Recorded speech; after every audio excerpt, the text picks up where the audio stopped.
Hmm.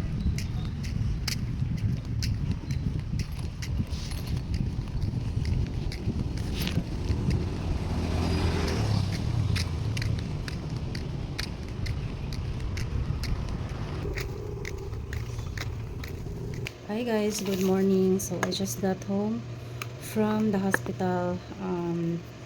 Time na to sleep because I'm so sleepy. My husband sleeps at night. Niya ako magbantay. And then during the day kay ako matulog niya. Si Habs ang magbantay or sometimes na ay other family member na ma-visit so makahap bantay during the day, and then mubalik ko sa hospital mga 3 p.m. or 4 p.m. depende. So yung naman set up karon, and right now it's already 8:30 in the morning. Medyo late ko nakauli kay napay human na report si Habs dito na siya go-work sa hospital. And yeah, it's already 8:30 and I'm so sleepy, pero kailangan ako mag cleanse sa akong face kay medyo prone to break out akarong panahon na kay wala tayong tulog. We requested a private room pero wala pa available na private room, so napamit sa semi-private na room which is na mga other patients pod. So in one room kay 3 patients sila, and then walay matulugan ang gabantay. It's just one chair, so napragamay while sitting, pero lahira jud siya. And then until now wala pa available na private room, so I guess ingana sa gyud ang setup karon kay puno jud ang ilang mga rooms, private rooms nila. It's okay kay puli-puli raman sa mini house, so kaya ra. I'm just removing my makeup.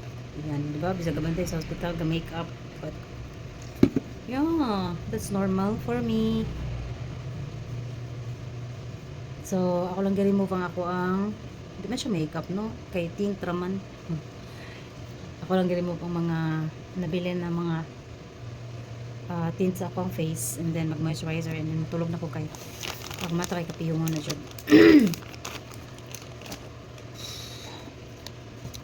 I'm using this Nivea Pearl Radiant Micellar Water di ay.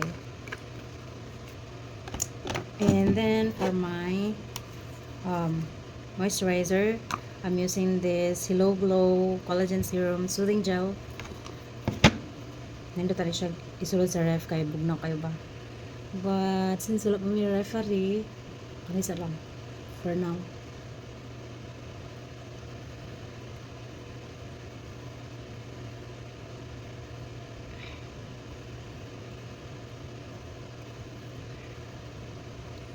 Whew, that's very refreshing.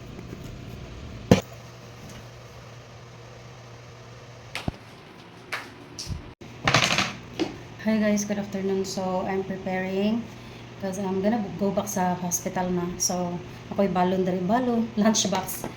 So magdala ko balon for dinner because wala kayo mapalitan dito sa hospital. Ang ilang cafeteria kay more on mga pang snacks ra. So nagdala ko pang dinner para save, and I'm done with my makeup. Ang makeup lang ko gamay para dili kayo halata ba kulang sa tulog. So niuli ko mga 8 in the morning because kanang matulog unta ba. Kaya wala ko tulog sa hospital.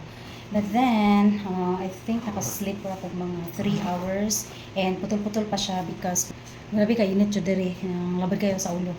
But yeah, I need to go back na because si husband dito sa, and then he needs to rest as well. Yeah.